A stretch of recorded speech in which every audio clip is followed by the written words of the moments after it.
বন্ধুরা কেমন আছো তোমরা? আশা করি ভালো আছো। আমি তোমাদের সুচরিতা মধ্যগ্রাম থাকি। আজকে হচ্ছে মঙ্গলবার, একদম নিরামিষ মেনু করতে চলেছি। তো ছবিটা দেখো বন্ধুরা, একদম তাজা তাজা সবজি নিয়ে নিয়েছি। হবে পাঁচ মিশালি সবজি। এটা দেবো একটু বড়ি আর একটু বাদাম ভেজে উপর থেকে ছড়িয়ে দেবো।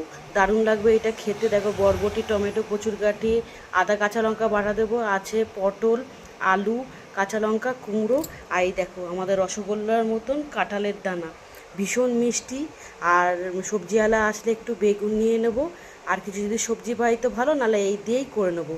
তো এই সবজিটা সব কিছুর সাথেই ভালো লাগে বন্ধুরা। ডালের পাতেও ভালো লাগে, খিচুড়ি দিয়েও ভালো লাগে, নিরামিষ তরকারি গরম পাতে গরম গরম ভাত দিয়েও ভালো লাগে। তো ভিডিওটা কেমন লাগলো কমেন্ট করে জানিও। আর অতি অবশ্যই আমাকে ভালোবাসা দিও, পাশে থেকো। আর তোমাদের ভালোবাসাতে আমি অনেকটা পথ এগিয়ে চলতে পারবো, নাহলে আমি এখানেই থমকে যাবো বন্ধুরা। আশা করি তোমরা সবাই আমার পাশে আছো।